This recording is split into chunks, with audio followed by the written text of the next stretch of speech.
Salut, je suis allé voir le film le plus attendu depuis 3 mois, depuis le dernier Spider-Man, The Batman, en français le Batman, thriller policier qui est aussi le début d'une nouvelle trilogie. Le film est réalisé par Matt Reeves qui avait réalisé les 2 derniers films de la série Planet of the Apes et aussi le film de science-fiction Cloverfield. Ça met en vedette Robert Pattinson qu'on a vu il y a 2 ans dans Tenet et The Devil All the Time, Zoe Kravitz qu'on connaît entre autres pour son rôle dans l'excellente série Big Little Lies et qu'on a pu voir récemment dans le film Kimmy sur Crave. Il y a aussi Colin Farrell qu'on verra dans quelques jours au cinéma dans After Yang et Paul Dano qu'on a vu dans tout plein de rôles et un marquant était entre autres celui dans Prisoners en 2013. À la fin de la vidéo, je vous laisse un lien vers mes critiques de pas mal tous les films de super-héros des dernières années, ou presque. La criminalité s'est vraiment emparée de la ville de Gotham malgré les efforts de Batman. La situation s'envenime lorsque le maire est retrouvé mort et c'est Batman et le commissaire Gordon qui vont mener l'enquête et qui vont lier ça rapidement au Riddler ou en français le Sphinx. Le Riddler est un homme mystérieux qui a décidé de s'attaquer à la corruption de la ville et durant sa quête de vérité, Batman va croiser la femme chat, le pingouin et Falcone, le parrain de la mafia. All these years, you lied to me, Alfred. We all have our scars, Bruce. You're still away. He's involved in this? No, he's not involved. How do you know?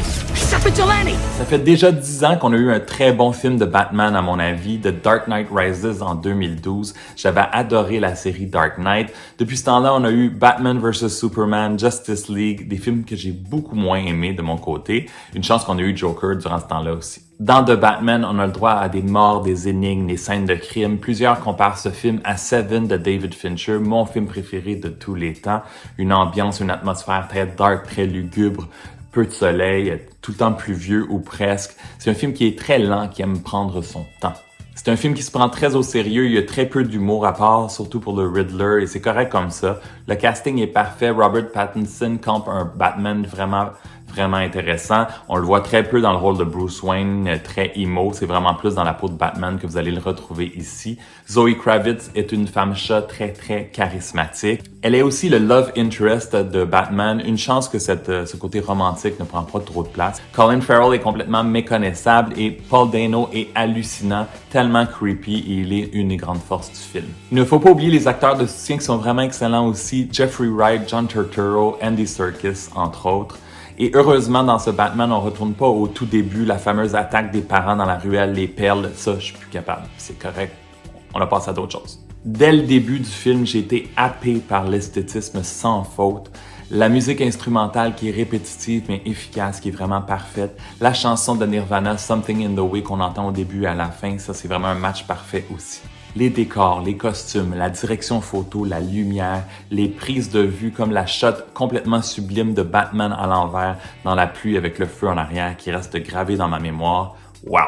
C'est une proposition différente de la majeure partie des films de super-héros habituels où il y a des scènes d'action qui sont interminables. Ici, il y a peu d'action, mais quand il y a des scènes d'action, elles sont très efficaces, dont la poursuite en voiture avec la Batmobile et son vrombissement. C'était vraiment le fun. Grosse année pour les fans de DC qui auront encore 3 autres films à se mettre sous la dent d'ici la fin de l'année. Black Adam, The Flash et Aquaman and the Lost Kingdom. The Batman est un grand divertissement à voir sur écran géant, le plus gros possible. Tous les extras sont le fun ici, que ce soit du D-Box, du Screen X, du AVX, du IMAX, du VIP.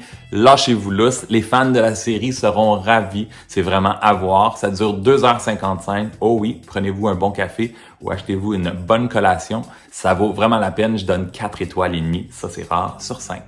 Si t'as aimé la vidéo, donne un thumbs up ou un like et dans les commentaires, dis-moi si t'as l'intention d'aller voir le film et si tu l'as vu, qu'est-ce que tu en as pensé. Tu sais que tu peux me suivre sur ma page Facebook, sur mon compte Instagram, sur mon compte Twitter et abonne-toi à ma chaîne YouTube.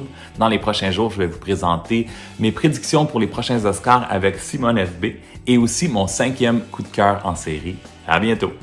Ciao! Who are you under there? What are you hiding? Selena, don't throw your life away. Don't worry, honey. I got 9 of them.